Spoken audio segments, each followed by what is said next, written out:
Well, the Iranian civilization continues. I'm James Parker, News Talk 820, 93.3 FM, WBAP. Most days that goes without saying, but it seemed to be a little touch and go there for a while. But the Iran extension on the deadline goes for 2 more weeks in exchange for opening the Straits of Hormuz. However, it doesn't look like anybody's taking this ceasefire serious. Iran's still launching missiles and drones. We're still launching bombing raids. Israel's launching bombing raids on both Iran and Lebanon. And Iran said, hey, you're not supposed to bomb Lebanon. That's part of the deal. We're like, we don't even have a deal. What are you talking about? So let me get you caught up on just the new stuff that has happened this morning as far as the Iran thing goes. And we'll go back and we'll review a lot of what was said yesterday and compare that to some of the reporting today. But we're going to get all caught up first. One thing you may not have heard more detail with your chairman of the Joint Chiefs of Staff, General Raisin Kane. The big question here is the Straits of Hormuz, because there were reports that it was already blocked again today, and Iran said it's because of the Lebanon thing. And if this strait isn't open, we don't have a deal.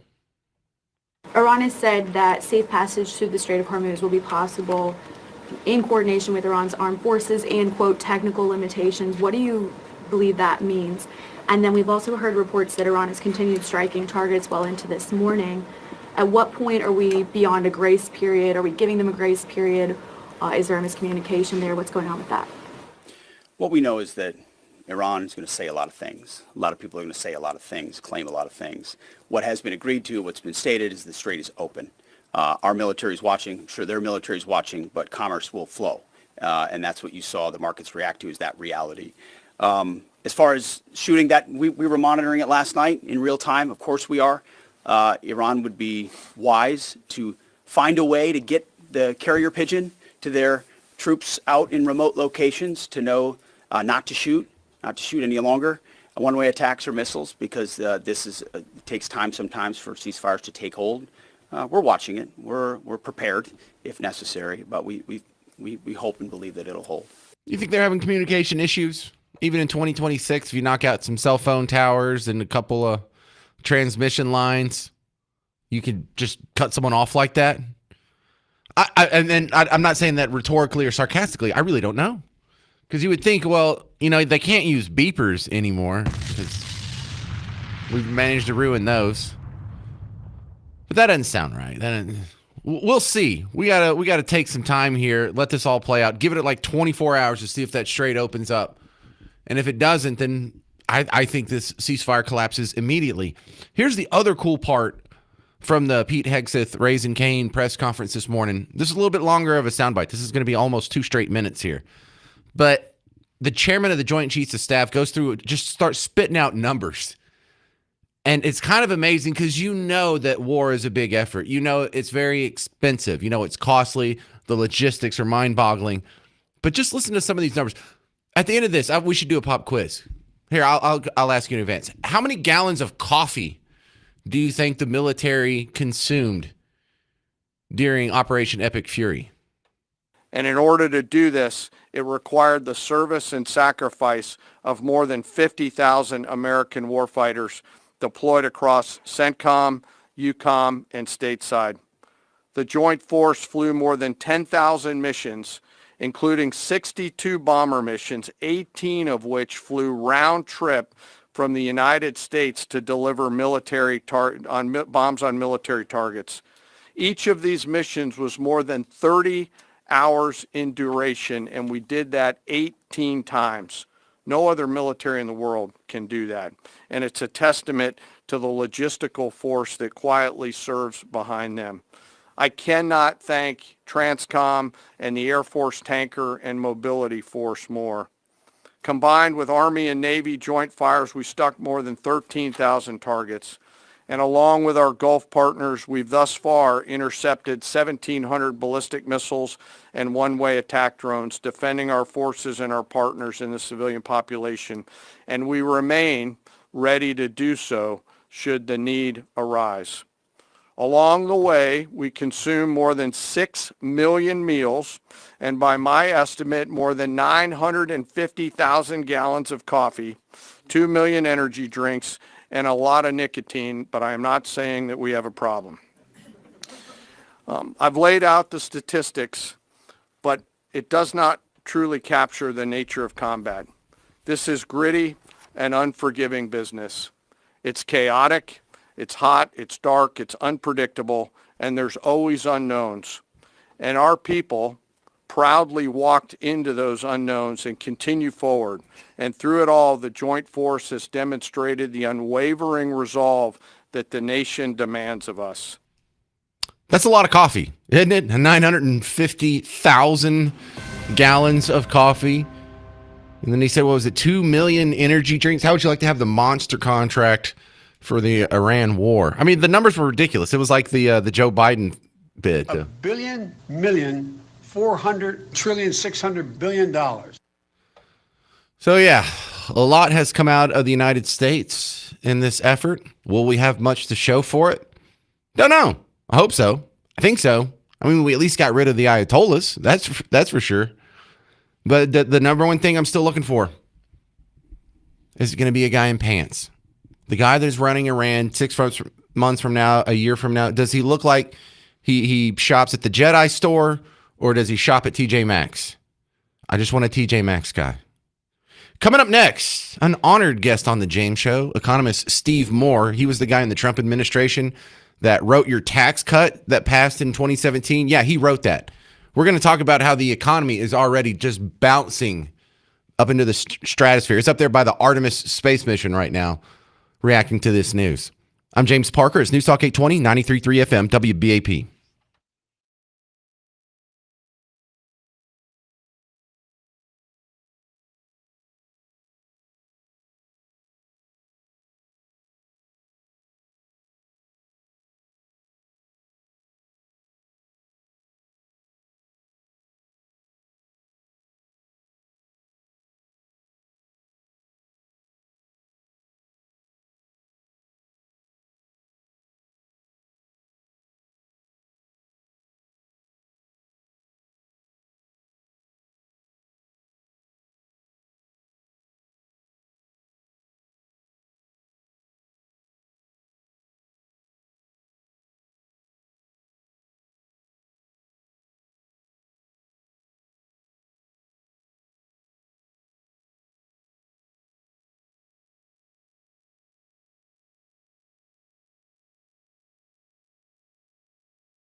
It's all about the Straits of Hormuz. I'm James Parker, News Talk 820, 93.3 FM, WBAP. Your home for Markley, Van Camp, and Robbins. The Iran war gets a 2-week ceasefire. I'm not sure if it's going to last that long. And like I said, it's all about the Straits of Hormuz. There are reports that the straits were blocked. If they remain blocked, do the bombings then continue until morale improves? And speaking of Markley, Van Camp, and Robbins, coming up, I'm going to play a segment from their show that pretty much the first 4 minutes of their show today, because it was a great encapsulation that I don't want to repeat the whole thing, so I'll just let them do it. But it was the perfect articulation of what I saw online going into last night and waking up this morning. It's the double think, the cognitive dissonance that most of us have, that we're amazed that other people can overcome, because the media did it again. I mean, all of these outlets, CNN, MSNBC, ABC, NBC, CBS, most of your TV stations, other radio formats besides this one, celebrities, influencers, TikTok stars, YouTubers, were doing this thing where they were trying to scare the ever-loving snot out of the American public with war crimes talk and apocalypse talk and wiping the civilization off the map talk. Oh, that's so scary. And then they pivoted almost immediately to what a chicken. And look, I know you get it. But I know you also marvel because you know otherwise intelligent people who just repeat this. And it's like, don't you ever snap out of it? Which one is it? Is he some namby-pamby, scared little baby with a skint knee chicken? Or is he the most scary, genocidal, bloodthirsty, murderous madman the world has ever known? You can't say both things on the same day and retain credibility. I mean, you can say them all you want. But here they come out with the taco line. Now, the taco line is something that they invented last year when the president came into his second term and started with the tariff stuff. I'm going to slap 50% tariffs on everything from India if they don't make a deal by April, whenever.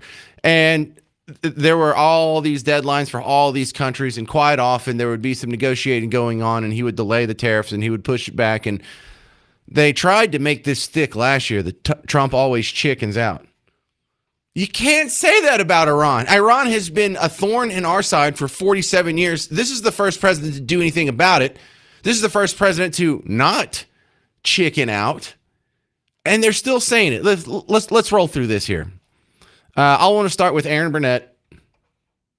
CNN, MSNBC, I forgot which one she's on.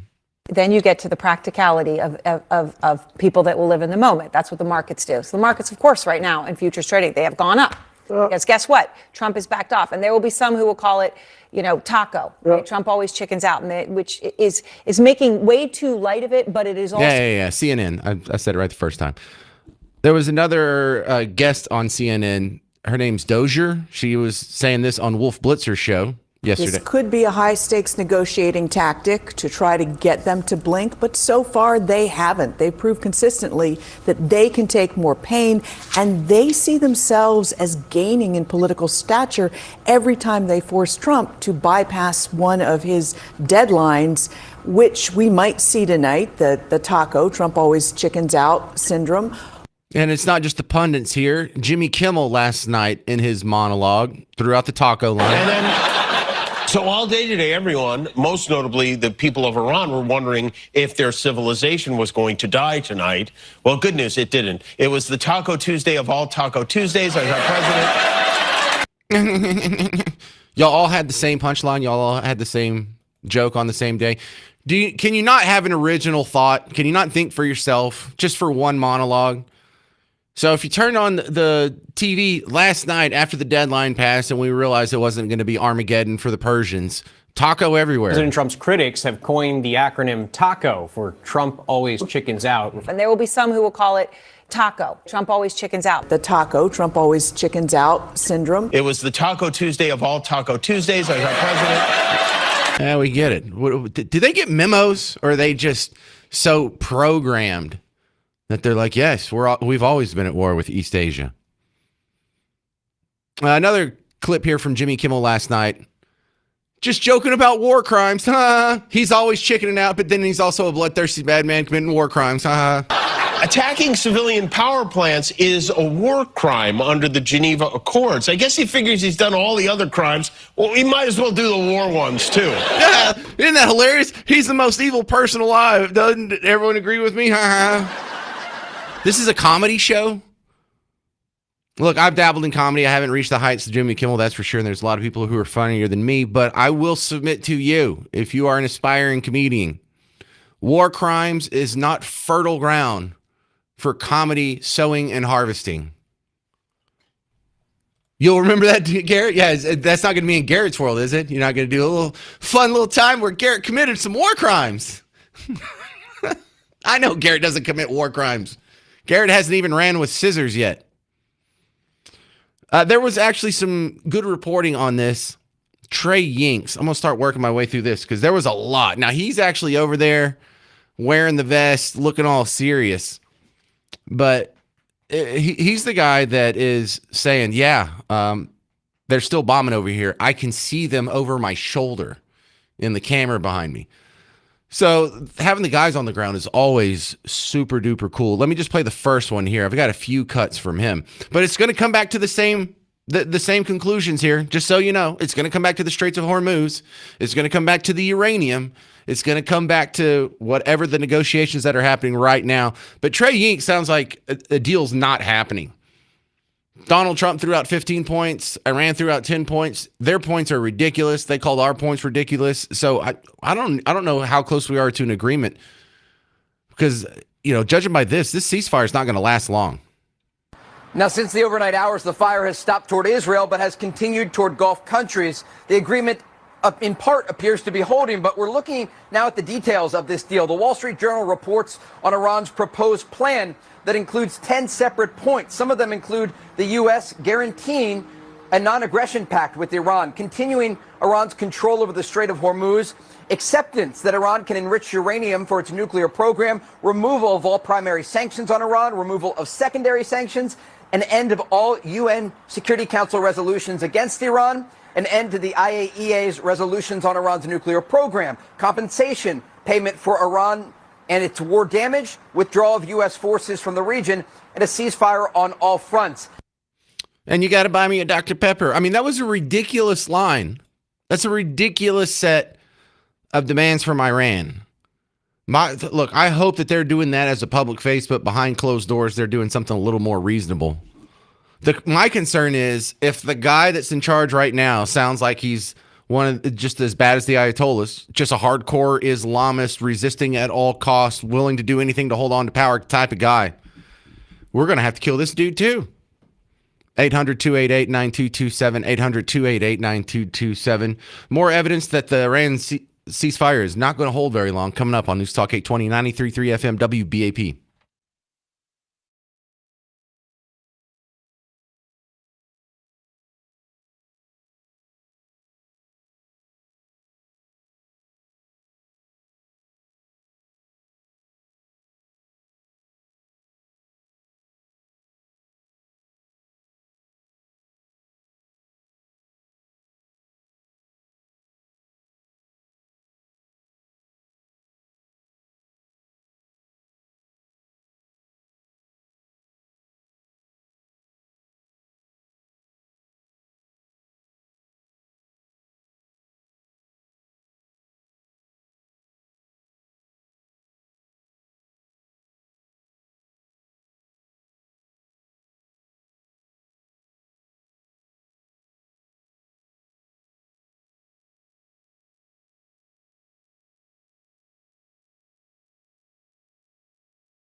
Hey, we're going to go to your vice president live real quick. I'm James Parker, News Talk 820, 93.3 FM, WBAP. J.D. Vance is on the tarmac in front of one of the big Air Force planes. I guess that's Air Force Two if he's on it. And speaking to reporters, I guess he's going to be heading to Islamabad, Pakistan for some peace talks this weekend. So I just figured you'd want to hear this.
All right, now J.D. Vance takes some more questions. He's going to get on that plane, and we're going to see him in Islamabad this weekend. Trey Yinks, reporting live from Tel Aviv this morning on Fox News, was giving you firsthand reports that, yeah, there's a ceasefire that was announced last night, but there's still bombs flying. There were still bombs that were exploding in Lebanon. There were still from Israel in Lebanon. There were still missiles and drones that were coming from Iran to Tel Aviv. There were reports in the United Arab Emirates and Qatar of Iran and drone warnings. You know, people get these alerts on their phones now. You know how we get alerts on our phone? Oh, there's a tornado outside of Denton. They get alerts. Oh, it's another missile attack from Iran, I suppose. But it sounds like this ceasefire isn't very ceasing in the fire. Yeah, this morning there were reports of explosions on 2 Iranian islands and at least 1 oil facility off the coast of Iran, an indication that the United States or Israel is still conducting airstrikes against the Iranian regime. but it also comes amid new incoming fire toward Gulf countries. Both Kuwait and the UAE have reported dozens of ceasefire violations. We're talking about drones and missiles being launched over the Persian Gulf toward these countries. And so it raises questions about if this ceasefire is actually in place, if this is an issue of getting the command down to some of these lower IRGC officials in the south of the country. But what we have seen in the aftermath of that announcement by President Trump is a variety of ceasefire violations by the Iranians that has included ballistic missile fire toward Israel and drone and cruise missile attacks toward Gulf countries. All right, and coming up next, we're going to address the two biggest bullet points in any peace plan. What's going to happen with the uranium and what's going to happen with the Straits of Hormuz. Hey, coming up, 1 week from tomorrow is the next Parker's Pours. We're going to go back to Whiskey and Rye. It is the lobby bar of the Omni Fort Worth Hotel. And I'm going to do a live show from 2 to 5, and then we're going to do a couple rounds of trivia after that, 5:30 and 6:30. It's been a big hit the last couple of months we've done it. So come on out. If your business, if you know a bar or some other event venue that wants to host another Parker Pour, I have a couple other Thursdays open. We're going to try and fill it up. So I do something every Thursday in a different place. But for now, the next one where you can come out, say hi, meet me, judge me based on my appearance, is coming up a week from tomorrow at Whiskey and Rye. All right, coming up next, we'll answer the big questions in Iran about uranium and Hormuz. I'm James Parker. It's News Talk 820, 93.3 FM, WBAP.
It's all about two things: the uranium, Straits of Hormuz. I'm James Parker, News Talk 820, 93.3 FM, WBAP. You're home for Markley, Van Camp, and Robbins. And coming up in the next segment, I'm going to play a little bit of the opening from their show because it was just so perfect. But let me finish with business here. Trey Yinks reporting live from Tel Aviv, talking about one of the most important aspects of a peace deal, one of the most important reasons we went on our bombing spree in the first place.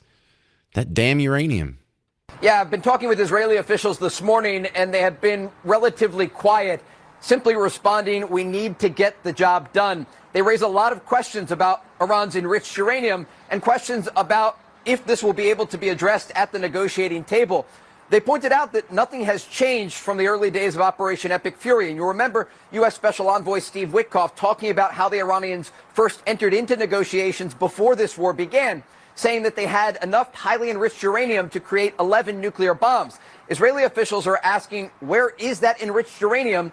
And if the United States believes that as a result of these 2 weeks, they'll be able to get a deal that addresses this nuclear threat. Well, if we get the uranium out of there, we have a couple of questions. How do we know that they're actually giving us all the uranium? What if they're just giving us some of it and keeping most of it, saying, see, we gave you all the uranium we have. We certainly don't have any more. Why would they give it up? Because they're just going to keep getting bombed into oblivion? They're surviving thus far. And I don't have the answers to these questions. These are somewhat rhetorical. The other one is the Straits of Hormuz. Now, the conundrum here is if you believe Pete Hegseth, when he said that the Navy has been obliterated, how are they blocking the Straits of Hormuz if their Navy's been obliterated? I realize it's only like 20 miles wide at its narrowest point, and it doesn't take a whole lot to block it. But apparently they can still block it, so that I think there's a problem there. They not only want control of the strait, they want to also be paid at least $2 million per vessel that passes through the Strait of Hormuz and then split that money with the government of Oman. And Israeli officials say that money will be used to funnel back into the IRGC weapons program to try and rebuild many of the production lines that were destroyed by the United States and Israel throughout the course of this war. Yeah, it's going to be a hard no. That's going to be, we're not doing that one. In the words of the great Dr. Evil. How about no? No, you're not going to control the Straits of Hormuz and put in a toll. There wasn't a toll there a month ago. You think we're going to leave the situation worse than we found it? I don't think they're serious. Either publicly they're saying things that they're not saying behind closed doors, which is a real possibility, or we're dealing with the wrong people. We might as well just should we just start dropping more bombs? 800-288-9227. And I don't mean that as a rhetorical question at all. All right, now, Markley, Van Camp, and Robbins is the three funny guys that are on before the James Show from 11 to 2 on WBAP. The first 4 minutes of their show today was just so perfect in the amazing mental gymnastics that we all just witnessed, where this time yesterday we were being warned that Trump's a bloodthirsty, racist, genocidal monster who's going to murder 91 million innocent people. And now, just a few hours later, he was a namby-pamby cupcake nerd. It's just amazing. The big story was Trump, threatening to make Iran a parking lot. I would say just a huge sand bunker. Yeah. That too, yes. But it didn't happen. No, it did not happen. No. And the fascinating thing has been the reaction to this from the usual suspects. You know, the same people who were bleating about war crimes are now like, Trump chickened out. It is unreal. Yeah, he went from madman to kitty just like that. Yes. Yes. He's crazy insane. Empty threats. Yes. Yeah. Holy smokes. Yeah. I saw Erin Burnett on CNN. It was almost like she was bummed out that Trump didn't drop a bomb on Iran. Really? Okay. There will be some who will call it, taco. Right? Trump always chickens out, which is making way too light of it, but it is also a truth, which is that he makes giant threats that he does not follow through on. Yeah. So it's one thing for everyone to say, well, nobody wanted him to do this. And it's another to say that the word of the president of the United States is now something that people do not think that they can take at his word. Oh, that they expect it to be just a quick trading opportunity every single time. That is remarkable. It is. I have whiplash. Yeah. I mean, it's stunning, the turnaround. He threatened Iran before. we have the strikes. Yes. Oh, that's terrible. It's awful. It's terrible. He's doing this. Yes. And then he says, tomorrow, we're going to do more. And the next day, they do more. And you've got Pete Hegseth raising Cane out there saying the guy is not bluffing. And boom, hit him again. Day after day after day. And now it's, well, here it is. I mean, because it's true. I mean, he threatens stuff and then he doesn't do it. I know. It's like, that's remarkable. He didn't do it. I mean, the U.S. took out the supreme leader in like 30 seconds. Yes. You know, I mean, what are you talking about? This is just a sickness. This is everything Trump does is bad, so we've got to spin it one way or the other. That's basically it. And all these people saying like, oh, this terrible geopolitical loss for us because now the Strait of Hormuz is going to be closed. Iran controls it. I'm like, I don't know. Maybe this is just my dumb guy take, but it's like, okay, it looks like Iran's playing the only card it's really got left, which is holding up the Strait of Hormuz. Yes. That's it. And the other part, like Aaron Burnett, if you go before Operation Midnight Hammer, right? Yeah. Well, they don't even have what it takes to make a nuke. They really don't have it. Mays Moore put this together. Okay, after Midnight Hammer, well, they still have enough to make a nuke like 9 times. Felt like Midnight Hammer was a failure. And now it's, well, he bluffs. The whole premise for these people is it's got to be negative if it involves the president. Yeah. That's it. They're pining away for political losses with Donald Trump. That's all this is. It's almost as if they had that response in their back pocket just in case. Because they went with it just like that. I mean, just turned it around. Boom. If you have the take, hey, maybe he shouldn't have threatened to end their civilization. That sort of rhetoric is dangerous. You want to have that take? Fine. I get it. Yeah. Whatever. But to say, well, now, people are going to say taco because, there's some truth to that.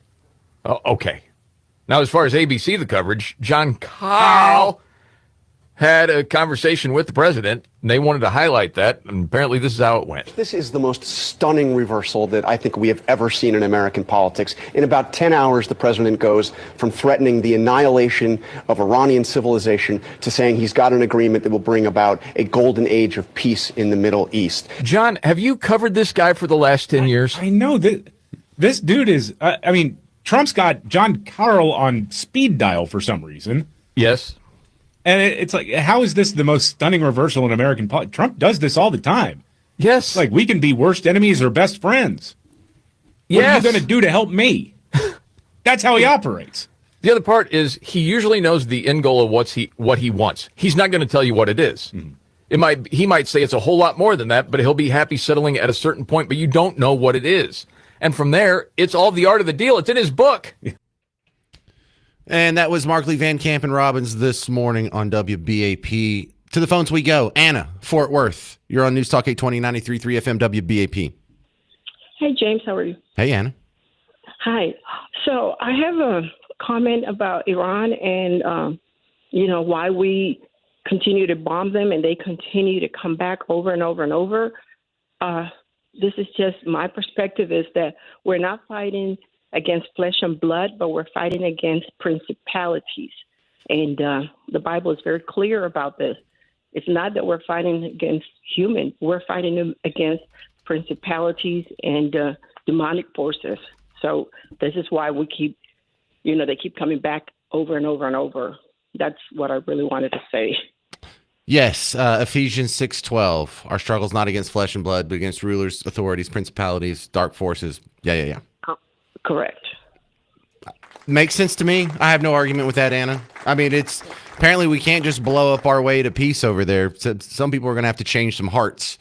I think Anna's kind of spot on. All right, right before the James show, Carolyn Levitt, the White House spokesperson, had a press conference. I'll play a few highlights from that. All the good parts in the question and answer session. You'll hear it next on News Talk 820, 93.3 FM, WBAP.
Well, they're just showing ships going through the Straits of Hormuz. That's kind of a good sign. I'm James Parker, News Talk 820, 93.3 FM, WBAP. Welcome to the James Show. The Iran war gets a 2-week ceasefire. Doesn't seem to be holding too well, but we'll see. Carolyn Levitt, right before the James Show, came out and gave a press conference today.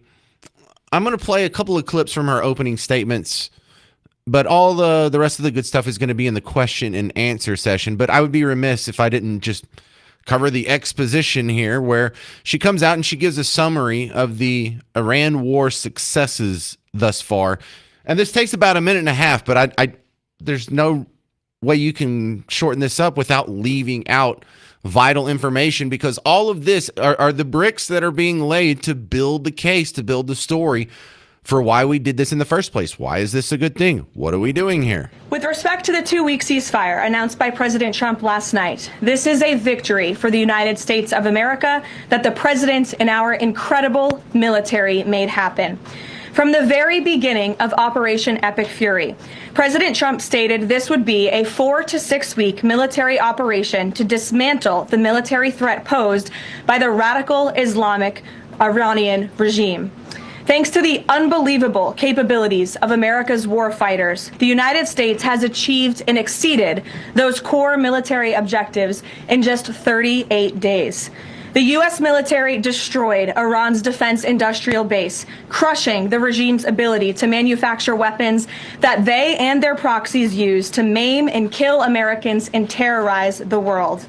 Iran's ability to build and stockpile ballistic missiles and long-range drones has also been set back by years compared to where it was 6 weeks ago prior to the launch of Operation Epic Fury.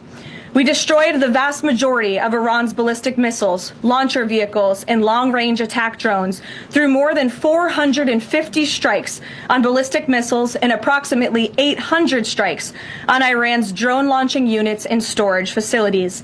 In total, more than 13,000 targets across Iran were struck. Again, this is in the matter of just 38 days. All right, and then we're going to pivot from the successes of the American military in the Iran war to this seems to be the inventory list of all the ways Iran has been crippled. The Iranian Navy was completely annihilated. The United States destroyed more than 150 naval vessels in total, including 16 entire classes of Iranian warships.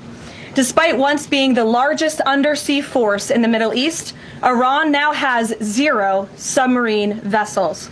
97% of Iran's once massive inventory of more than 5,000 naval mines has also been targeted and destroyed. Iran's air forces are functionally and operationally irrelevant at this point, after the United States maintained total air dominance over their country for weeks on end.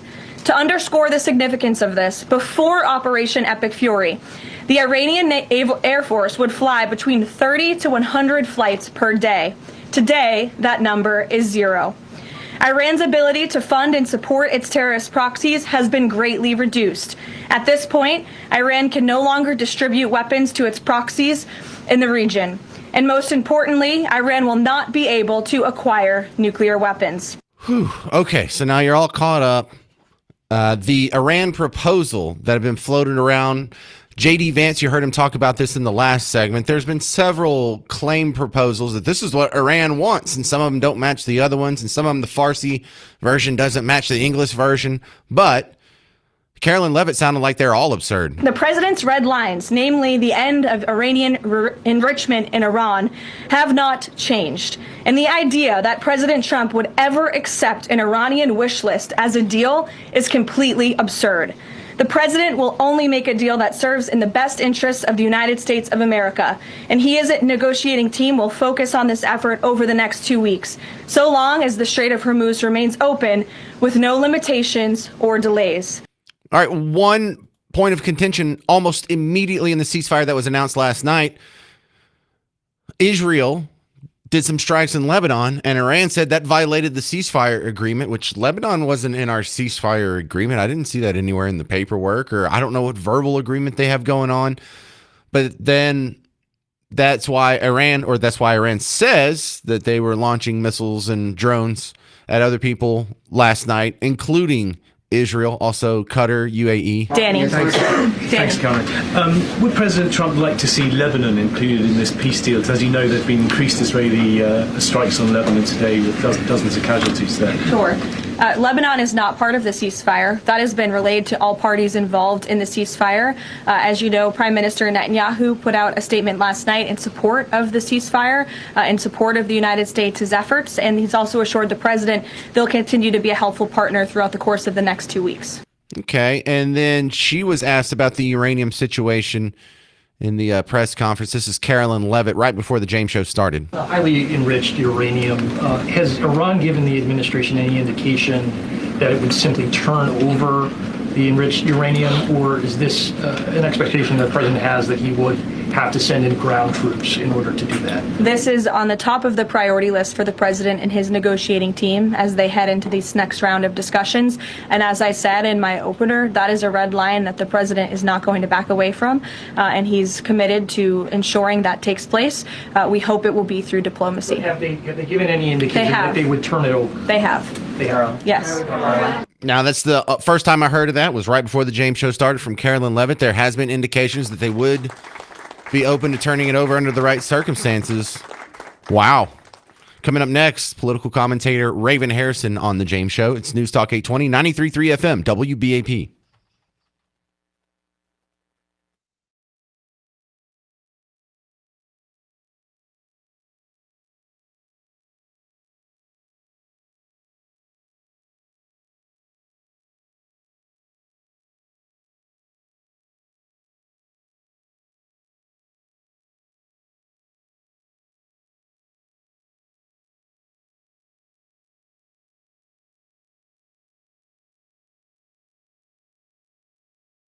Hey, homeowners here in North Texas. James Parker here for Blue Ribbon Roofing. We have storms that are coming in. It is storm season. And if you have any doubts about your roof holding up through storm season, go ahead and call Blue Ribbon Roofing. There's no downside to it. Number one, it doesn't cost anything. For John to come out, put up his ladder, check out your roof, take some pictures, give you a folder, you don't get charged for that. And if they don't find anything, then it sets a good baseline, the pictures and the documentation for if you ever do have an issue with your roof in the future. This is evidence you can give your insurance company to make sure the claims process is as smooth as possible.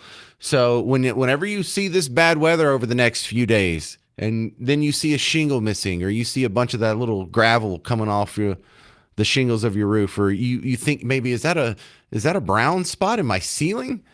Remember, blueribbondfw.com. blueribbondfw.com.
All right, we're keeping you updated on the Iran war.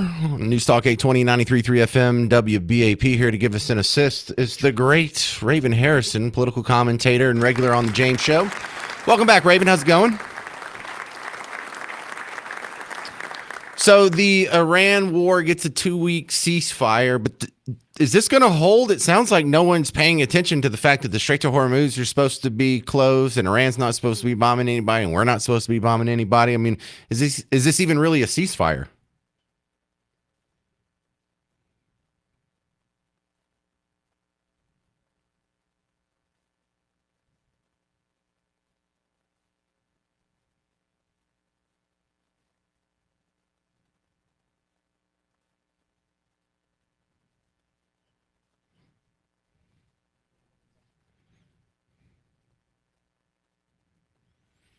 So how are they still blocking the Straits of Hormuz if their navy is supposedly obliterated?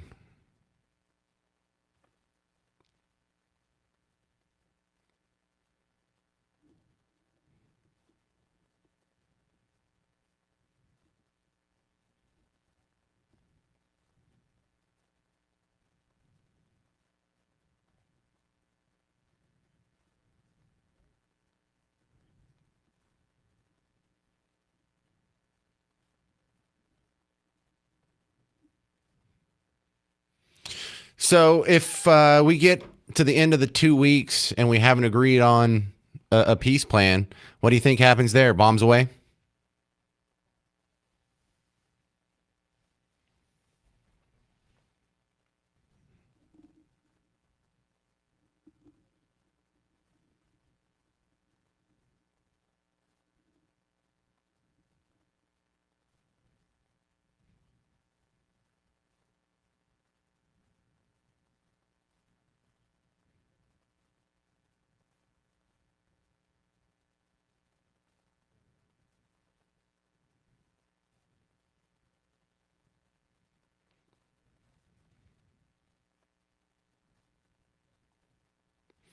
So the Straits of Hormuz, that seems to be one of the things that everything is hinging on. The other one, the uranium. Are we going to get the uranium out of there, or do we have to get the uranium out of there to declare victory?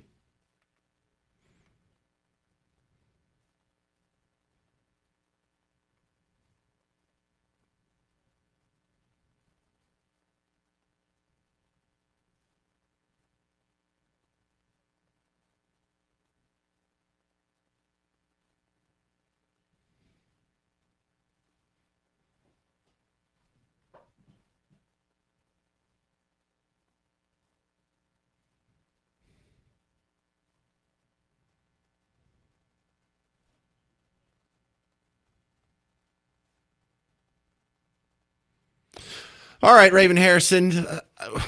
I hate asking impossible questions, but I know. Are we going to have to blow this guy up? If we're not getting better deals than this, if we're not getting better negotiations with this, I think we have to get down to the next guy, because I'm looking for a guy that's not dressed like a Jedi. I want him to look like he dresses it from Old Navy, and I don't think we have that guy yet.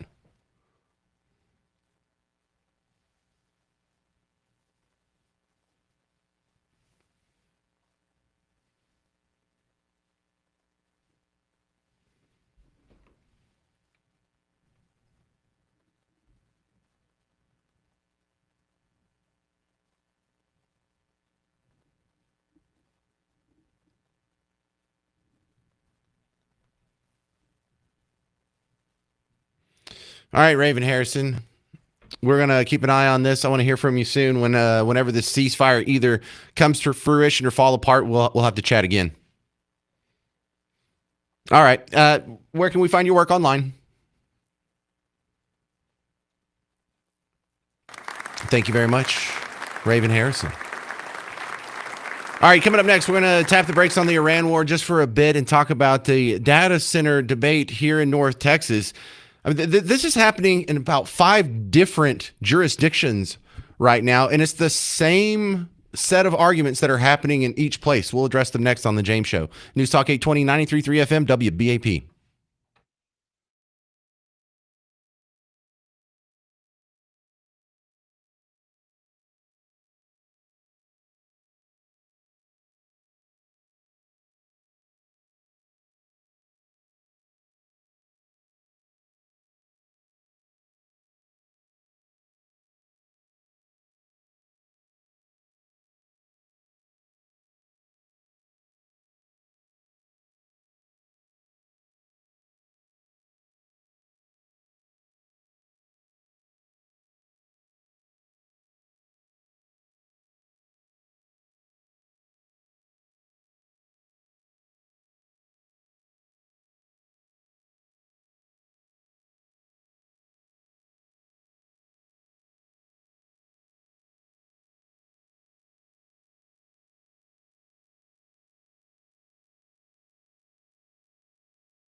Who's afraid of a data center? Apparently a lot of people. I'm James Parker, News Talk 820, 93.3 FM, WBAP. You know, they're going to keep building these things because we need data centers. You understand? And when you type in these things to your phone and it just magically goes off and comes back with an answer, this is where it goes to. It goes to data centers. And look, the data centers are going to be built. The real question is, where? This feels just like so many of these other economically related issues we have, like oil, when they're like, well, we shouldn't be drilling on, this state park or in this offshore area or in this protected habitat. Well, we're going to get the oil from somewhere, and it's going to be from somewhere in nature, right? We're not sticking an oil rig in the middle of downtown anywhere. So you're just trading off one habitat for another. Same thing with data centers. They're going to be built. Do you want them to be here? Do you want the power? Do you want the employment? Do you want the revenue? Do you want the economic activity here? Or do you want to push it somewhere else? This is one of the dumbest things in the world. It's not as bad as the bomb threats, right? But it's pretty close. You have a bunch of people who are upset and they don't even really know why they're upset. And I have conversations with them and they just keep leapfrogging to the next thing. And you learn that they don't want to be calmed down. They want to be upset. And even if you answer their concerns, they remain upset. So there's an emotional pull here that's really hard to overcome. And the media is not very helpful on this because they do the thing where if they like the idea, then they give it glowing coverage. If they don't like the idea, they talk about how it's controversial and how there's pushback.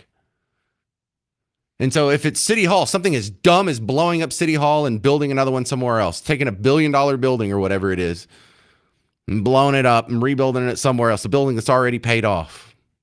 They don't talk about all the pushback. They don't call it controversial. But if you want a private sector entity to use their own money, not affecting you, not affecting your money, not affecting your power or your water or anything, maybe affecting the people who own the property adjacent to them because they have to look at it, maybe hear it. But for the rest of you, this is none of your damn business. But check out how it's reported. This is from a couple days ago.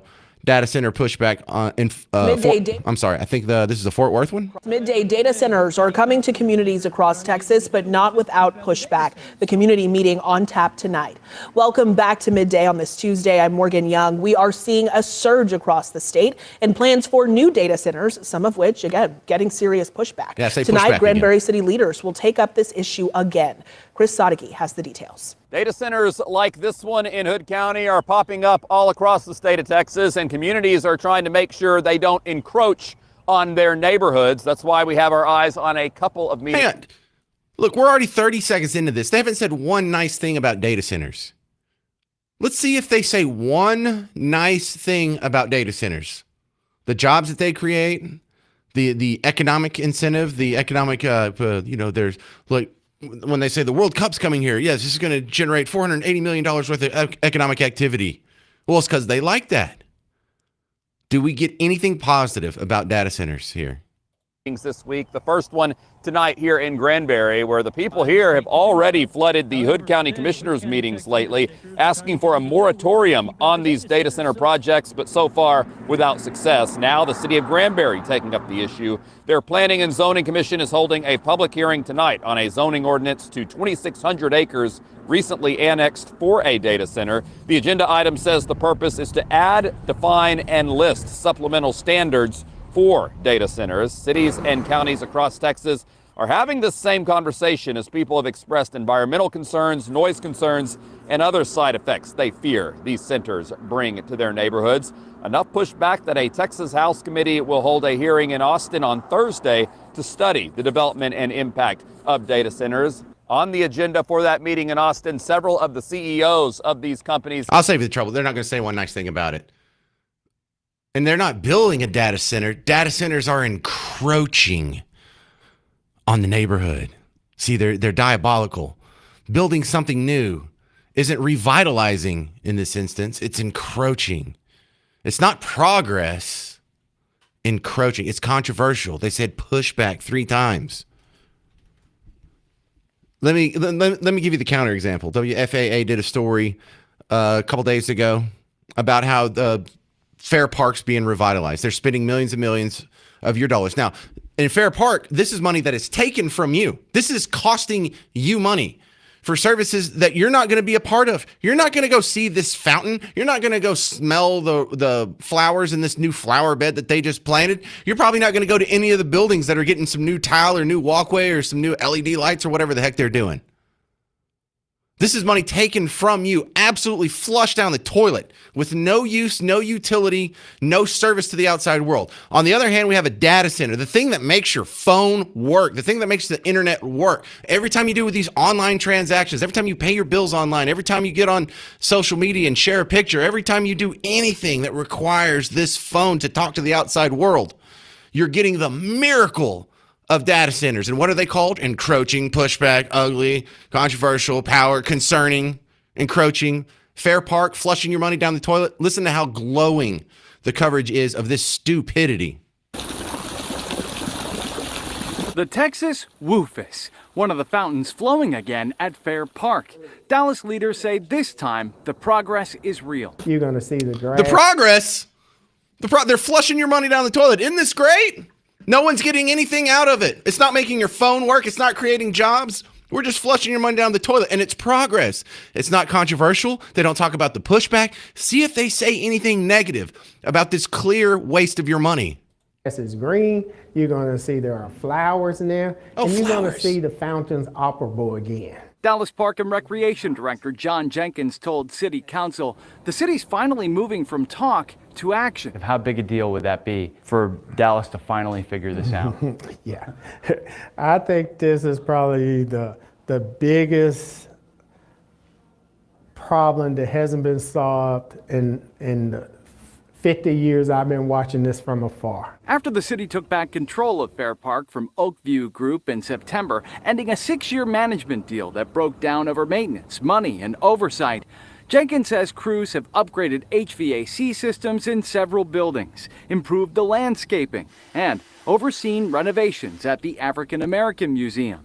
Councilmember Adam Basil-Dua says the change is long overdue. There was never any innovative thinking, and this is truly exciting. Jenkins says the next step is redeveloping 45 acres of parking lots. A hotel, retail, restaurants, and sports and entertainment could go there. This is not a stop and go or a reset. We finally have a good plan in place that we're actually implementing. He says the new development could generate the money needed to help preserve Fair Park so the historic buildings stay standing and the fountains keep flowing. In Dallas, I'm Luke Claren. Yes, we're generating economic activity to save the old building. And then tomorrow they're going to give you a report about the other old building, City Hall. There's no need to save that. In fact, we need to tear that down as fast as possible. There's no consistency here. It makes no sense to be that glowing about Fair Park or to be that negative about the City Hall demolition plan and not support data centers. What the heck is going on? Data center, something that actually you get a return on investment from, and it doesn't even cost you anything. It's wild. 800-288-9227. I have a bunch of people who are going to argue with me about data centers next on The James Show. News Talk 820, 93.3 FM, WBAP.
All right, we're talking about data centers in Texas. They've got to be built somewhere. Do you want them here or do you want them in India? Do you want them in Mexico? Do you want them in some other country? Do you want them in Canada? Do you want them in Oklahoma? I'm James Parker, News Talk 820, 93.3 FM WBAP, your home for Markley, Van Camp, and Robbins. And the one thing that should make you the most suspicious about the anti-data center effort is the people who are telling you you should be scared of data centers. Remember, the people who are telling you now that you should be scared of data centers, that data centers, you can't trust them. You don't know what's going to happen. These things cause all kinds of problems. Really? Are these the people that were telling you a year ago that we would be in a recession right now? Are these the same people that were telling you 2 years ago that Joe Biden was sharp as a tack? Are these the same people that told you Charlie Kirk's assassin was MAGA? Are these the same people that told you last year was going to be an above average year for hurricanes and then we had none? Are these the same people that told you inflation was transitory? The vaccine stops the spread. You need to wear a mask. We need to do lockdowns. Jussie Smollett was attacked. COVID didn't come from a lab. Are these the same people? Why do you believe them and not me? This is the part that drives me nuts. This is my own audience too. How am I going to get booed on my own show like this?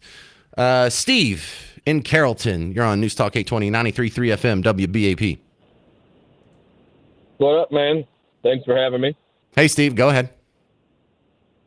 Well, as a data center worker, I'll tell you that data centers don't employ people. There's 2 or 3 folks that are there on a regular basis. The rest of us are already employed by data centers globally, if that makes sense.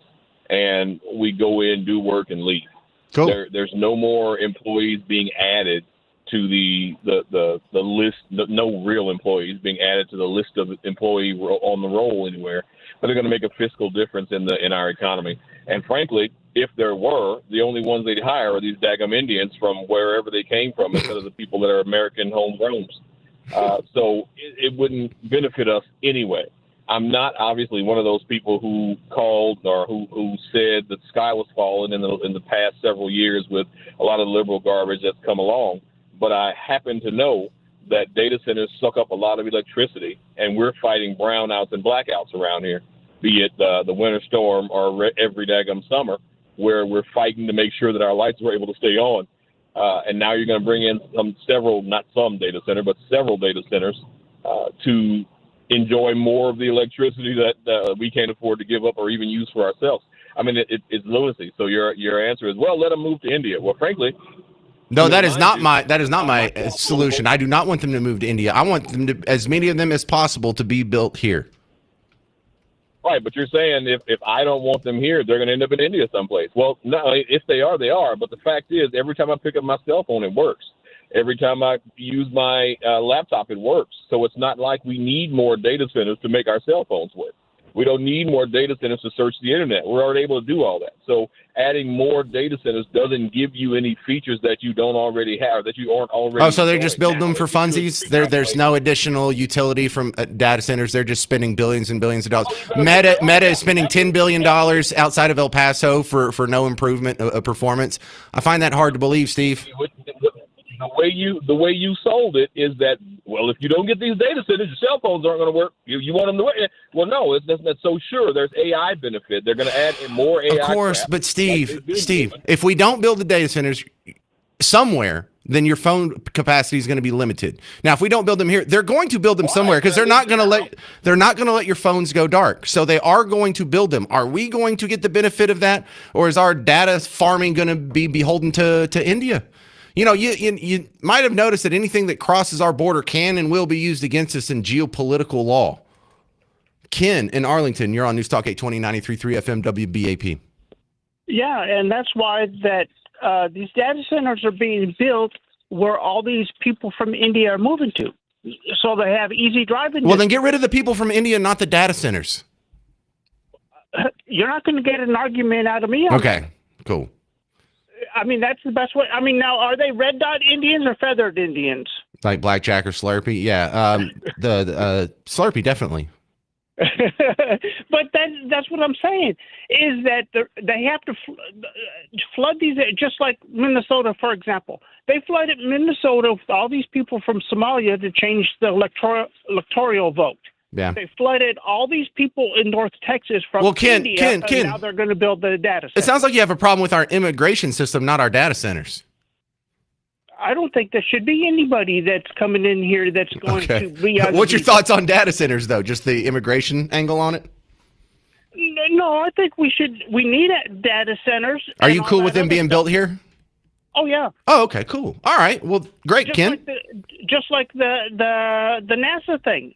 I think there was a purpose for that. There was a purpose for the space shuttle to go up there and all that other stuff and everything else. Everybody downplays that, but I think there is a purpose for that. All right. Well, let me go find someone who disagrees because that's more fun, Ken. Thank you.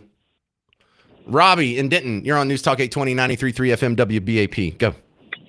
I disagree with them because of the amount of water they use and the amount of power. Okay. The amount of water is like 300 million gallons. That's a lot of water. So what? I mean, huh? I mean, I hate to be so dismissive, but it really is a so what. You could say that about an aluminum smelting plant. You know, they use amazing amounts of electricity and amazing amounts of water to turn the aluminum oxide in your dirt into your Dr. Pepper can. Do we care about that? Or I don't drink cans.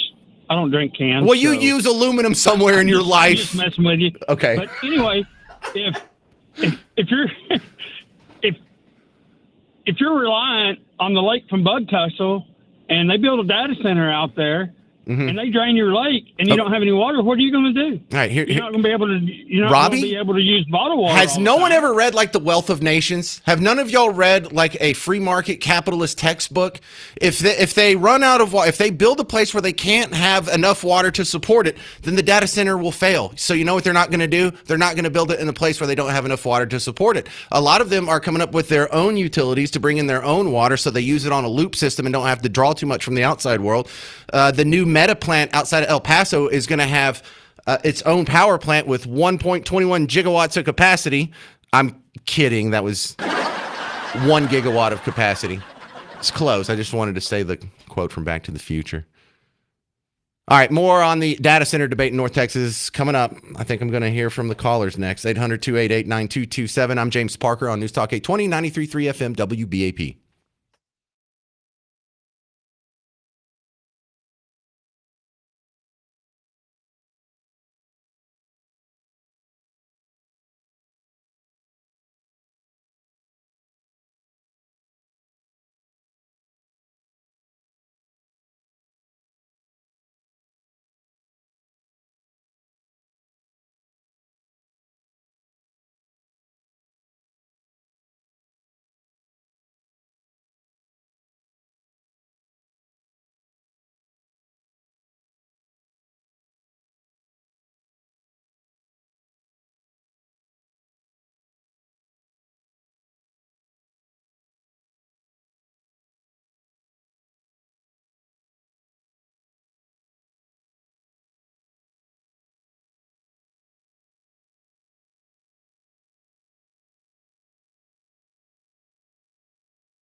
Who's afraid of the big bad data centers?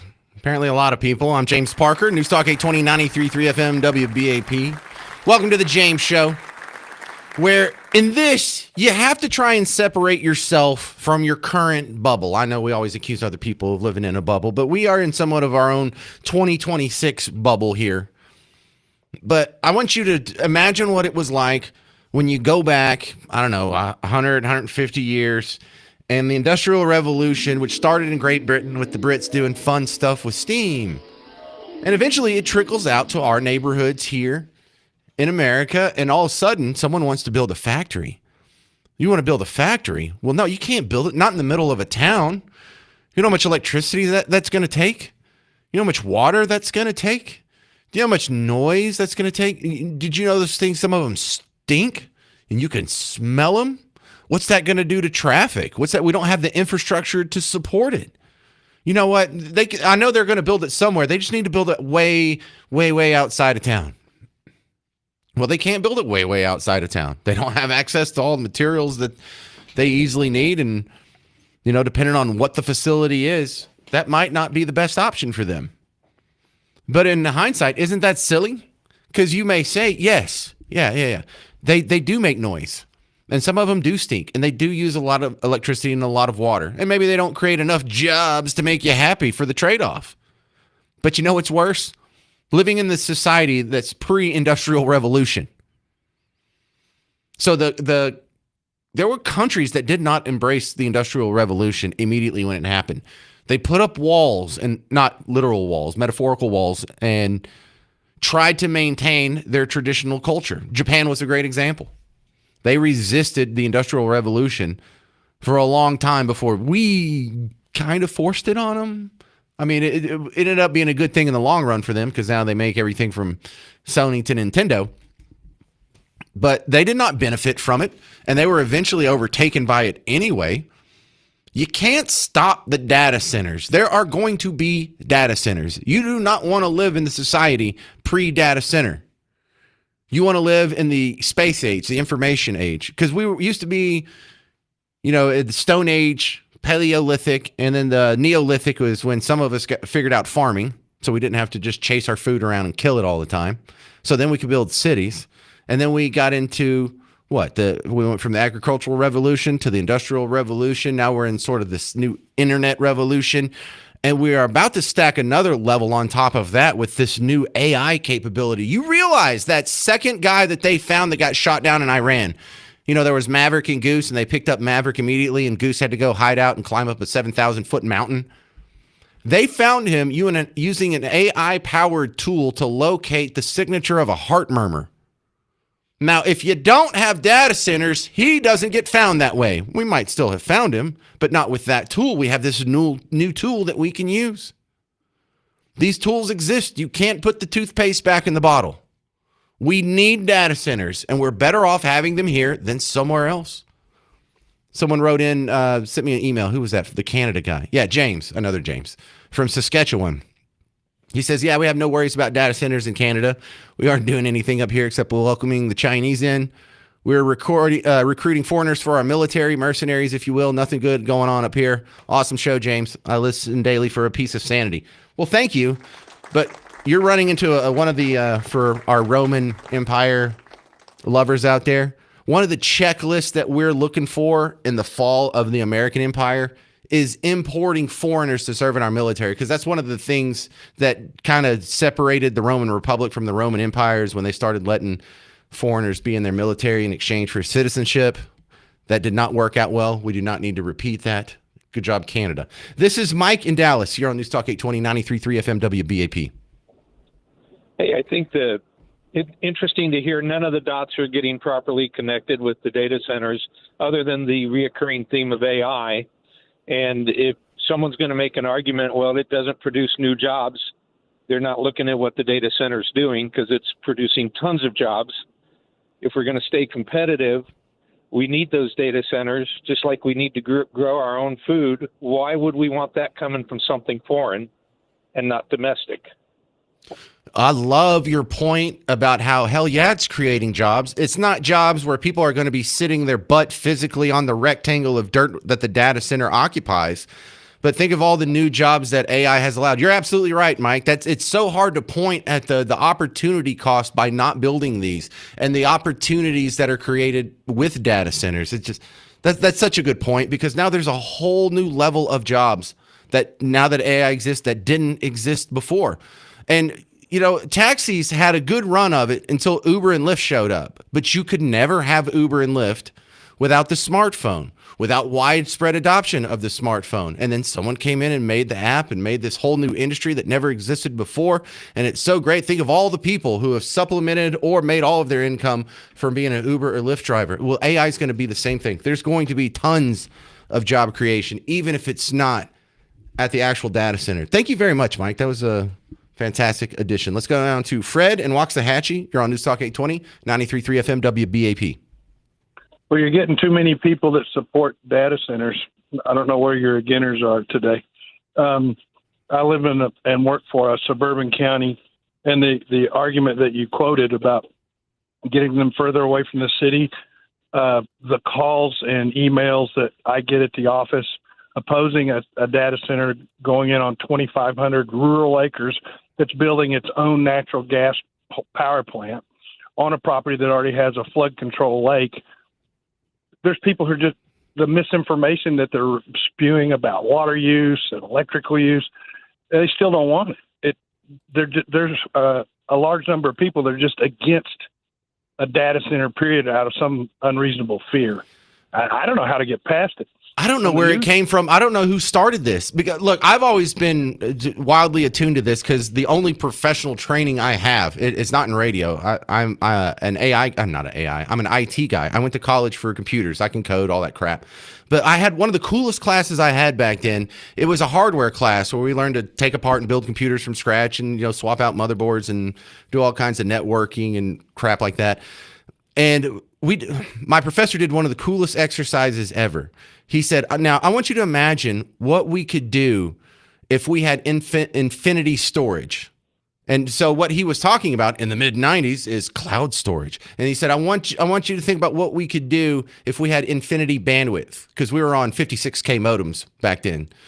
And so we were thinking, wow, I guess you would watch TV on the internet in the future, and everyone wouldn't see the same commercials. You would all get fed your own commercials, and they would all be tailored to you. In fact, you could track these people all over the place. And in fact, you wouldn't even have to have a hard drive on your computer. You would just need to be able to jump on the network, and you can go store it somewhere else, because if you have infinity bandwidth, accessing the hard drive on your computer or on the other side of the planet is just about the same level of difficulty. And so we were imagining all of these things in like 1997 that are just now coming to be. The cloud thing, a lot of us saw that coming. Being fed your own commercials through Netflix, we all saw that coming. And so I think a lot of people, this is just hitting them in the face, and they were never thinking, wow, we really do need just giant buildings that's just sitting there and crunch numbers on computers. Absolutely. Absolutely, Fred. So, yeah, the education is the key to defeat fear, but if they got to want to listen. I get the same arguments. They're going to use water, not this one. They're going to burn electricity. They're making their own. Well, I don't even know if it's like a lack of education, much as there is a very healthy human instinct to push back against new things. And that makes sense. Like from an evolutionary standpoint, this is the way you've been living your life for the first 65 years of your life without data centers. And now all of a sudden you're being told we can't live without them. That doesn't make sense. You've lived most of your life without them. Why would I need them? So no, I mean, I get where some of this comes from. My frustration is how persistent it is in the face of very obvious debate points that flush it. Thank you very much. That's Fred and Waxahachie. I got more callers coming up on the data center controversy and a good email. Rick wanted to know, do they cause residential power rates to rise and they don't employ that many people? Well, we'll answer both of those coming up next. I'm James Parker, News Talk 820, 93.3 FM WBAP.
Where did this opposition to data centers come from? I'm James Parker, News Talk 820, 93.3 FM, WBAP, your home for Markley, Van Camp, and Robbins. But seriously, what have been the negative consequences? Have there been a lot of deaths at data centers? Have there been a lot of billionaires flying private jets to data centers and having underage sex? Where did this come from? Because Gary sent in a Facebook message, and here in North Texas, that's one of the big fights, and you see it in the news, and you should be suspicious of the way it's reported on TV, but he said China may be behind the anti-data center protests. Data centers provide the ability to create new jobs and blah, blah, blah, blah. It's a really long message, but right there, whether he's right or not, China does benefit by the anti-data center push here. I'm not saying they are behind it, but that would weaken us. The more data centers we have in our geography, the more powerful we are, the more other people are going to rely on us. We should think of it like oil. We need to be able to crank so much data. We can crank all of our data and export some of that excess capacity to the outside world and sell it to them. It's the same as with oil. And if we don't build the data centers here, if we're going to insist that they're built overseas, then we're going to get a Straits of Hormuz next time we tick off whoever has the data centers. You understand that? I really don't get where the pushback is. So before we went to the break, Rick from Past Christian had sent an email, james@wbap.com. He said two things. I've heard they have caused residential power rates to rise, and I've heard they don't employ that many people to operate. I've heard both of those. Residential power rates rising is something that is possible. I have seen both where people say our rates went up because of this data center. I've seen the data center say, well, the rates were going up the 5 years before that too. Why did all of a sudden our data center get blamed for this year number 6 of it going up? I've also seen that a lot of these data centers are including their own little natural gas power plants. Some of them are building their own little mini power plants to not only cover their own electricity generation, but in times when times are slow, they'll be able to actually put electricity back onto the grid. So if we can somehow incentivize that or allow them to make profit from that, then there's reason to believe, Rick and Past Christian, data centers could make your energy costs go lower because there's more supply, similar demand. So, yeah, and they don't employ that many people operate. I'll agree with that. That has no effect on whether or not we need them or whether or not they should be allowed, because the other good point that was made by a caller in the last segment, think of all the jobs that they support, whether it's people in AI or people who, how many of your friends work on an app now? Kim in Hillsboro, you're on News Talk 820, 93.3 FM, WBAP. Hi. Taking up farmland is one thing. They need to put it on undesirable land that you can't farm on, in my opinion.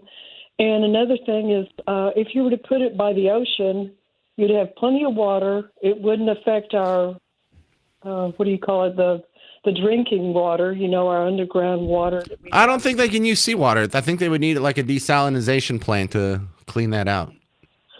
Well, I know that Israel gives away their desalination technology to anybody, and they do like 5 million gallons. I don't know. Well, Kim, you know where this is going. Data centers are going to go up in space. Do you understand how that works? No, I didn't. I haven't researched it real well. Yeah. So, one of the big problems of data centers is the real estate. Not only do you have to buy it and maintain it and mow it and pay the taxes on it. Do you have to pay taxes on a satellite? I don't know. You don't. And the cooling issue can be easily resolved because you're in space, so you can cool things off fast anytime you want. Also, the solar power generation would be more consistent. You don't have to worry about clouds. And it's on a regular rotation. You only miss it when the Earth is between you and the sun. And so as long as you can beam the info up and back in an efficient manner, then it's easy to believe that these things a lot of these are going to end up in space. Okay. Yeah. All right. Well, chew on that, Kim, and call me back. Jessica in Roanoke, you're on News Talk 820, 93.3 FM, WBAP. Hey, James. Hey, Jessica. Hey, so I wanted to add a little something to your argument for you. Please do. Go ahead. So, besides making the internet work and whatnot, it's basic. Data centers are basically like real estate for other companies to be able to back up all their information, from something as small as a dentist's office to as big as AT&T or Boeing. You know, they're highly secure. And so when Texans brag about how many companies are moving to Texas, they're going to need said data space. Oh yeah, absolutely. Look, and we need to jump on this because this is the technology of the future here. And the one thing Texas has done really well is be able to adapt. When our economy was all agricultural, we were awesome at farming, we were awesome at ranching, we were the cowboys, right? And then when it moved into this whole new financial game, now we have all kinds of awesome insurance companies here. We're getting Goldman Sachs, we've got a bunch of big banks here, and so we've moved into the financial space. And then later, when the computers came around, we had Texas Instruments, we got Dell, we've got Intel, we've got EDS, or we had EDS. We've got all kinds of awesome tech companies here. And the next space is this, what's building on top of the information age, the supercomputing age, the AI, the data centers. We need to be on top of that, or somebody else will. We're not guaranteed to be the most important, relevant, and productive state forever. We have to keep making the right decisions and adjusting with the times. And data centers, I think, are a big part of that, Jessica. Right. And I'm a little biased. I do work for a company. We basically bring internet into buildings and throughout fiber optic, all your access controls and whatnot. Okay. And So you know it's awesome. That means more work for me, and I have also seen plenty of data centers with enough people in them to where they have full-size cafeterias and indoor recreation. All right, Jessica, I got to run. Out of time. I'm going to take up on you. All right. Thank you very much. That's Jessica in Roanoke. More on data centers next. But where's the disagreeing people here? I'm James Parker, News Talk 820, 93.3 FM, WBAP.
Look, the best argument against data centers is the Matrix. I'm James Parker, News Talk 820, 93.3 FM, WBAP. For those of you who didn't see that documentary from 1999 or whenever it was, when was the Matrix? Morpheus was explaining to Neo where everything went wrong, and I think it went wrong after we built these data centers in Granbury. I think that's where the world fell apart. We have only bits and pieces of information, but what we know for certain is that at some point in the early 21st century, all of mankind was united in celebration. We marveled at our own magnificence as we gave birth to AI. AI? You mean artificial intelligence? A singular consciousness that spawned an entire race of machines. We don't know who struck first, us or them, but we know that it was us that scorched the sky. At the time, they were dependent on solar power, and it was believed that they would be unable to survive without an energy source as abundant as the sun. Throughout human history, we have been dependent on machines to survive. Fate, it seems, is not without a sense of irony. See? So we can't build the data center in Granbury. That's what's going to happen. It's going to start the robot revolution. We're going to be trying to escape the 15-minute city, avoiding the UN robot dogs. Yeah, that makes more sense than we're going to run out of water. 800-288-9227. 800-288-9227. Steve and Forney, thanks for waiting so long. You're on News Talk 820, 93.3 FM, WBAP. Hey, James. So here's my take on this, and I agree with you. Who cares if they use the water? We're going to get rain. Now, the other thing is on the crying about the power. Why not build... Hang on. Can we just focus on that? For a lot of people, they just rolled their eyes when you said that. What I heard is like the same thing that was said when we were building factories, the same thing that was said when we were building lead smelters and aluminum smelters, the same thing that was being said when we were building anything that was different than the past. Oh, we don't have enough electricity to support this. We don't have enough water to support this. Well, then let them go out of business then. You know, I was thinking, where was that? Princeton, where they put like a 9-month moratorium on building new houses. They're like, well, we don't have enough water generation to support new houses. Well, they're going to build them there. And if they don't have water, they're going to have a hard time selling the houses, aren't they? So let that be their problem, and you go worry about your problem. If they don't have enough water to run the data center, I doubt they would build it without having a plan for that. But anyway, go ahead, Steve. Okay, so we've got the water thing, but what about power? Now, what about not micro nuclear power plants? Well, I love that sound. That's not allowed under regulations as it is, but it has been one of the strangest economic mysteries to me because we made the first nuclear powered aircraft carrier in like the 60s or something like that. So we've been able to build really small portable power plants that run on nuclear since before I was born. So why do we still have this old model where we have a giant power plant out in the middle of nowhere and we lose just tons of electricity with long transmission lines being all over the place? And if something goes wrong with one or two, then thousands of people are without power. If we just had these little micro energy generating, all encompass mini nuclear facilities, we could have thousands of them spread out. And if one or two of them goes out or a line goes down here or there, it can be rerouted and only a minimal amount of people will lose electricity. Oh no, I've been yelling about this since long before data centers, but I still totally agree with that point too. Mini nuclear reactors would be nice. And if they went out of business, you know, the U.S. government runs these nuclear power plants. The business goes out of business. The U.S. can now put it straight back to our own infrastructure. I think that our government needs to push for it. Yeah, well, I would like to see more of that privatized, but I get what you're saying. All good points, Stephen. Thank you very much. Stephen and Miso Forney. This is Cheryl in Granbury. News Talk 820, 93.3 FM WBAP. Hey, Cheryl. Hey, James. I'm Cheryl Shadden. I live in Granbury, Texas. And so let me give you a personal perspective on data centers. Okay. I live south of Granbury. It's semi-rural, and a data center moved in here. So right now they have 60% immersion cooling. The other percentage is fan cooling. So they make a god-awful amount of noise, not just noise that's audible noise, decibel levels, infrasound, which is vibration, It blasts within a 10-mile radius. It hits 2 different counties. It comes through your walls. It keeps you up at night. It's caused hearing loss. It's caused problems with livestock. And then you go, well, they can put these things wherever they want. It's, property rights. Well, what about the property rights in the community surrounding them? And I'm not talking about incorporated areas like cities that have more stringent sound rules and regulations and all of that. I'm talking about rural Texas. And so when they move into rural areas like this, they do that for the sole purpose that there are little rules, regulations, and they can basically rake a community over the coals. So I personally, here at my home and my property, I've lost 75% of my property value. And the true fact of it is everybody in this area, their homes are unsellable. Even in the golf course communities surrounding these data centers here in Hood County, your homes are unsellable. You have to disclose. So when people say you could just simply sell your home and move on, you have no property value anymore at this point in time. And that is infringed on my property rights. That's infringed on my neighbor's property rights. And so you go immersion cooling. Well, that's all fine and great, but they do still use water. And so here in the state of Texas, power plants and data centers have a number one priority of water. So that means if you personally in your home, you run out of water, these data centers and gas power plants will continue to have water at the expense of the other people that need water in the community. So that's not simply how it works. And then you look at the data centers and the gas power plants that are powering them. Fine, build new little nuclear mini reactors. Okay, fine. But they still use a lot of water as well. And so even if these immersion-cooled data centers, and you go, well, they're not using water, they are using water.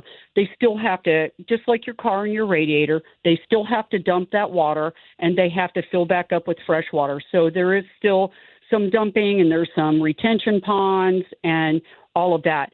So even if a data center doesn't use water, which most of them do, the power plant that's powering them does. And so for the 3 gas power plants here in Hood County, that's 3.5 million gallons of water per day that's being pulled off the Brazos River and being spit back out. And so we have a 4th gas power plant being planned for Hood County, 5th, 6th, 7th gas power plant. And so now you're looking at, for a Cheryl, gas power all right, plant. can I talk? I gave you 3 minutes here. And Go. Okay, so for most of the stuff that you're talking about here, it applies to almost every industrial activity ever. So I'm from out in East Texas, and we have chicken plants out there. Most of them are Pilgrim's Pride, some of them are Tyson's or whatever. But you know what happens when they build a chicken plant? You can smell that thing for miles around. And if you had a house that was in that radius, your property values go down. Right. Okay, so do we get rid of chicken plants? Do you still eating chicken? Can you put them somewhere else? Show me where the unmanned facility is, or the unmanned area is, that's still going to be able to do that. Do you want to live next to a chicken farm or a data center? Absolutely not. There you go. So we shouldn't build them because I don't want to live next to them? Well, where are you going to put them? I don't want to live next to a power plant either, but I don't think we should cut off our electricity. I don't want to live next to a hospital, but I sure do enjoy modern medicine. So how do you expect them to make a community happy or make the neighbors happy? What are you going to do? What's your solution? Well, there's not any good solution here because no one's going to give up chicken nuggets, so we're not going to give up the plants. So there's going to have to be some give up. You know what I'm saying? That if we want to eat chicken, we're going to have farms. If we're going to have to make industrial strength fertilizer if we want to have bread every time we go to the store.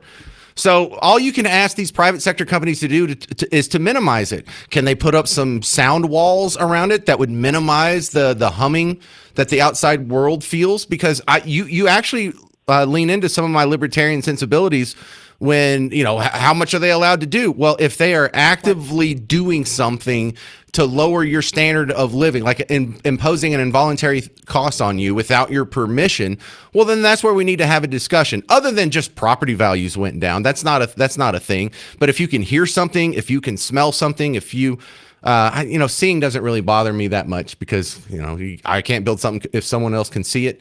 So there's legit concerns there, but none of these put me in the position of being against data centers. It just means, well, we need to be a little smarter about how we accommodate data centers. That's all. And Cheryl, Well, just who is we? Who's we that's going to be smarter? no, the people who go and vote and put the people in office that make the regulations that control this stuff. I was being very vague there, but that was a worthy follow up. But Cheryl, just replace any of your arguments against data centers with chicken plants and see if that still flies, because none of that was a deal breaker. It all sounded bad. It sounded like some negative consequences, but not a deal breaker. I'm James Parker. It's News Talk 820 93.3 FM WBAP.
All right, we're about to wrap up this data center talk here. I'm James Parker, News Talk 820, 93.3 FM, WBAP, your home for Markley, Van Camp, and Robbins. Look, I only wanted to spend like 2 or 3 segments on this today, but the calls were just swamped in there. The emails were swamped in there. I think the only thing that got more response this week was I was asking what are power plant theme songs for Power Plant Day, and Electric Avenue, turn out the lights, whatever.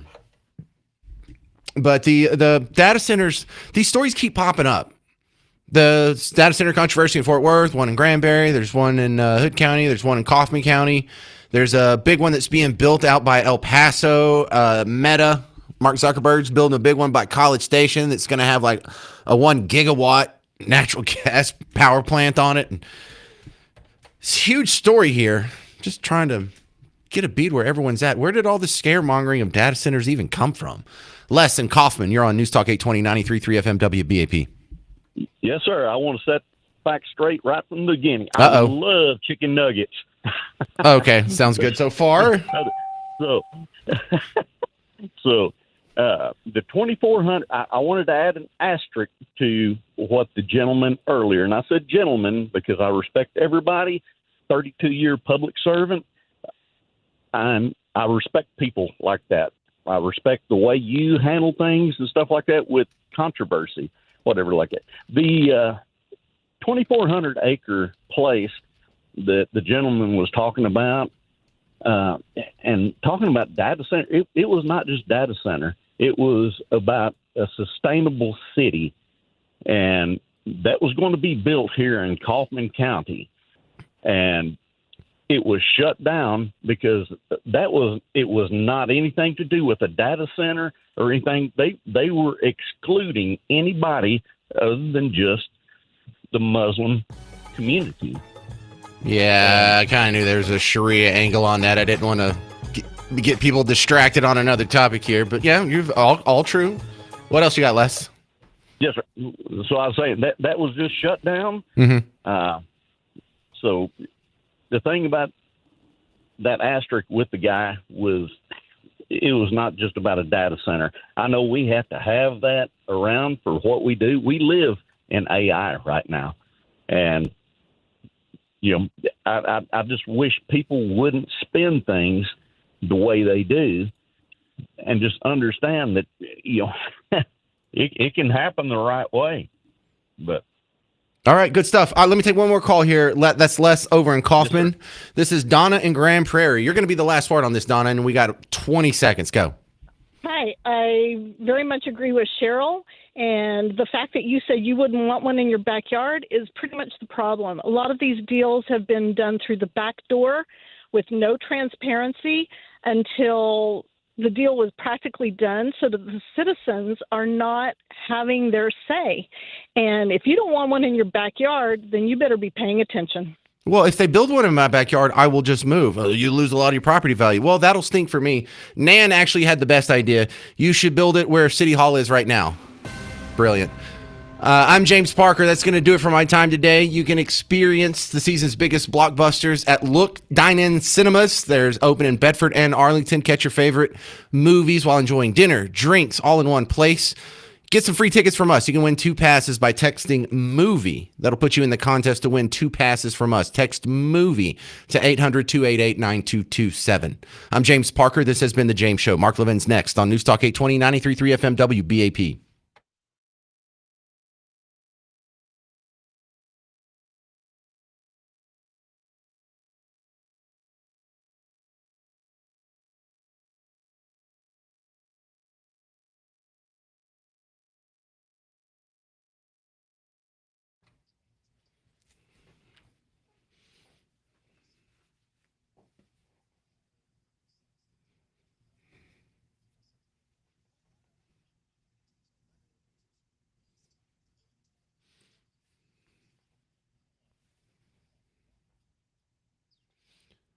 Well, pain is just a part of life, but that doesn't mean you have to live with it all day, every day. James Parker here for QC Kinetics.